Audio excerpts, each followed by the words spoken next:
حضرت مجدد الفسانی رحمۃ اللہ علیہ نے اس جملہ کو نقل کیا ہے، اور پشاور کا ایک مولوی تھا،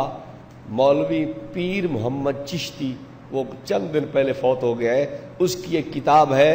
الجراحات علی المزخرفات، اس میں اس نے یہ اصول خود نقل کیا ہے کہ قرآن و سنت کا مفہوم وہ معتبر ہوگا جو اسلاف نے لیا ہے، جو اسلاف نے نہیں لیا آج اگر کوئی آدمی اسلاف سے ہٹ کے لیتا ہے ہم اسے تسلیم نہیں کریں گے۔ کافی سارے رسم اور رواج کا رستہ رک جاتا ہے، ورنہ ہر آدمی اپنی جہاں بات بنتی ہے کوئی نہ کوئی قرآن کی دلیل پیش کر کے سامنے کرتا ہے، تو میں یوں کہتے ہوں لے یہ دلیل ہے جی میری۔ اب آدمی سوچتا ہے کہ یار قرآن پاک، عوام بیچاری پریشان ہو جاتی ہے کہ قرآن پاک، حدیث شریف پڑھ رہا ہے، قرآن پڑھ رہا ہے، بس آدمی اب خاموش، اب کچھ کہہ نہیں سکتے، کچھ بول نہیں سکتے، بس خاموش۔ اب لوگوں نے، میں اسی پہ ایک مثال اور دیتا ہوں،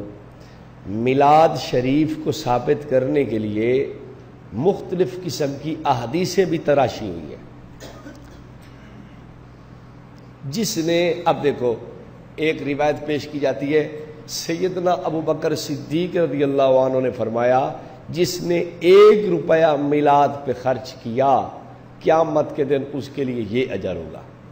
حضرت فاروق اعظم نے فرمایا جس نے میلاد پہ یہ خرچ 2 روپے کر دیے، روپیہ کر دیا، اس کو یہ ملے گا۔ حضرت سیدنا عثمان نے فرمایا میلاد پہ 1 روپیہ خرچ کرنے والا اتنے گھوڑے، اتنے اونٹوں سے زیادہ اجر رکھتا ہے۔ حالانکہ ان احادیث کا نام و نشان بھی نہیں ہے دھرتی پہ،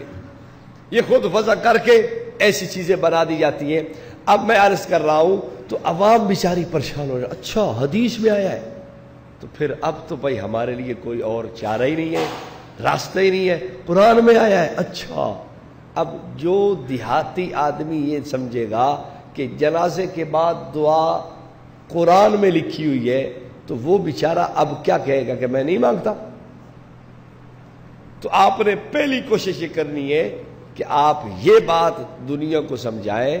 کہ اسلاف نے جو معنی قرآن و سنت کا لیا ہے ہم بھی وہی معنی لیں گے، اپنی طرف سے کوئی معنی بنانے نہیں دیں گے۔